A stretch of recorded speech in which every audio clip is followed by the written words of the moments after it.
Witnesses are saying the whole sky lit up orange, and that's how the scene is being described after a plane crashed into a house near Buffalo last night.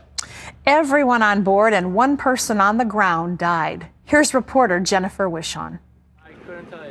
Just as residents of this Clarence, New York neighborhood started turning in for the night, an explosion rocked their houses. A plane headed for the Buffalo airport 10 miles away crashed into a house.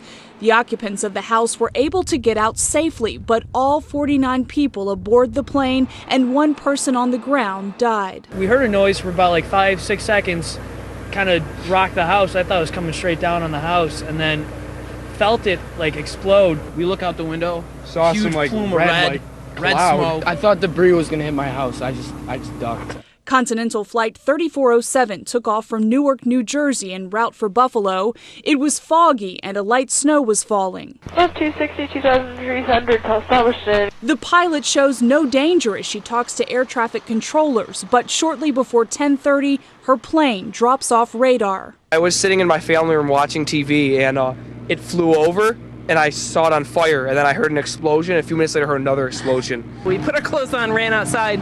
We saw flames about 3 houses high. Chris Cosner's sister was on the flight. He had to call his parents vacationing in Florida to tell them the news. To tell you the truth, I heard my mother make a noise on the phone that I've never heard before.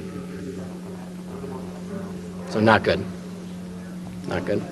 Eyewitnesses say the plane's landing gear, a wing, and engine are now smoldering inside a crater. One house is destroyed, another partially collapsed. 12 houses were evacuated. Our prayers and thoughts are with the families that have been involved. But loved ones of those who died still have hard duties to carry out. I'm thinking the worst, and I'm thinking about the fact that my mother has to fly home from Florida and what I'm going to tell my 2 sons. Federal investigators are arriving to piece together what happened.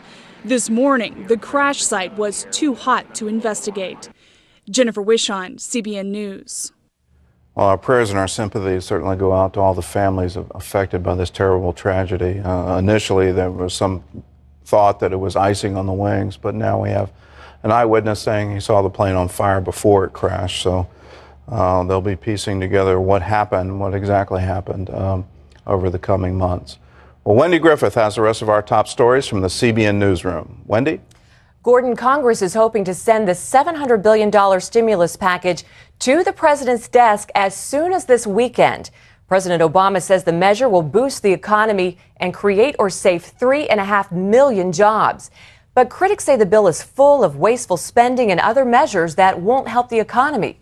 Senate Republican leader Mitch McConnell says the taxpayers of today and tomorrow will be left to clean up the mess.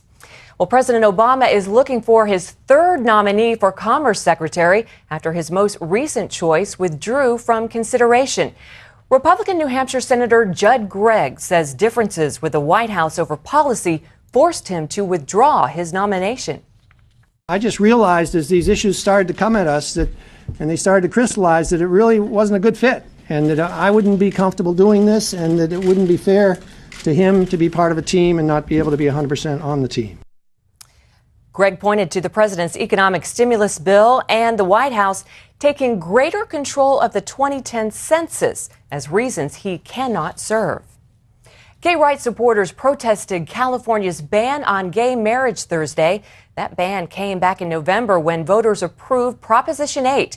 But the legal battle over the measure is far from over. Traditional marriage supporters who donated to the Proposition 8 campaign say they're being harassed. CBN's Ephraim Graham has that story. Bill Turrentine supports California's Proposition 8 and respects those who disagree. But the loud public protests have taken a personal turn.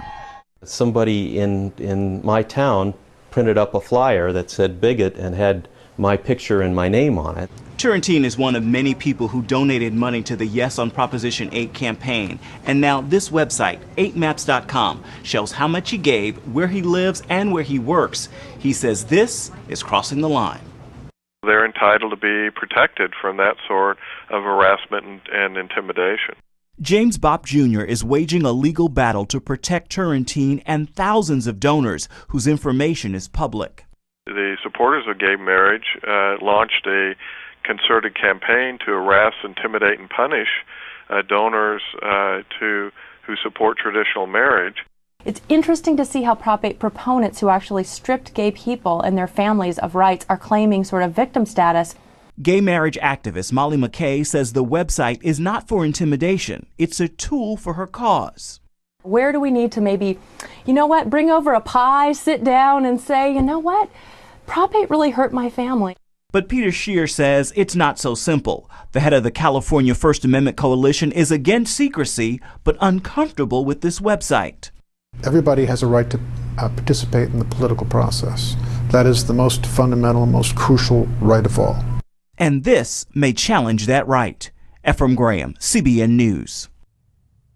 California Supreme Court will hear oral arguments in the series of lawsuits seeking to overturn Prop 8 on March the 5th.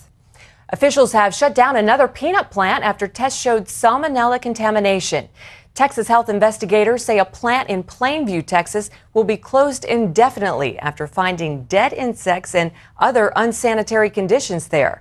The plant was never licensed to operate after opening in 2005, and there's never been any inspections. The plant is part of Peanut Corporation of America. Last month, a Blakely, Georgia plant was closed after being identified as the source of salmonella. As much as I've been talking about this issue, I keep saying, this is a Blakely, Georgia problem. Well, it's not anymore. It's our problem too. Our image is tarnished. The peanut industry as a whole, the whole industry is suffering from this one company's negligence. More than 600 people have gotten sick and 9 people have died from the salmonella outbreak. Well, Americans across the country honored Abraham Lincoln on his 200th birthday Thursday. The Senate approved a resolution honoring our 16th president, and school children in Lincoln's home state of Illinois also remembered him by reciting the Gettysburg Address. President Obama also gave Lincoln strong tributes. I feel a special gratitude to this singular figure who, in so many ways, made my own story possible. An unyielding belief that we were at heart one nation and one people. Well, Gordon, that's quite an honor from President Obama for Mr. Lincoln there. It is, considering that Mr. Lincoln was a Republican. He took a divided country and he was able to reunite it. And so many historians wonder what would have happened had he been able to fulfill his second term. Would some of the horrors of the Reconstruction period been avoided? Would he have been able to stand against certain politicians from the North who wanted to take advantage of the South? And would that have led to even quicker resolution of some of the race relations we've been suffering with for 150 years? So it's certainly time to recognize the greatness of some of our presidents. Terry, I was looking at a survey recently.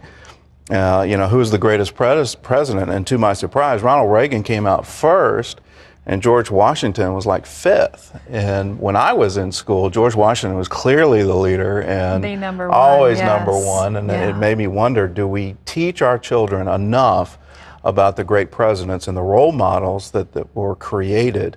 Yes. I've lived in other countries that didn't have these kinds of role models for leadership, the servant leadership, the one who said, no, don't make me king. I don't want to be emperor of America. I want to go back to my farm after my term is over. I'm here to serve the people. When my service is done, I'm going home. That whole pattern on Cincinnatus, where we get the city name Cincinnati, when you're done with your service to the Republic, you go home. Yes. We don't recognize the gift. Might want to initiate that again soon. The gift that is, it will make you an advocate for term limits. But. Yeah. Well, also 2 presidents, Lincoln and Washington, who served during such turmoil in this country on this soil, that that alone. Let's learn from history. Indeed. Happy birthday, Mr. Lincoln. Indeed.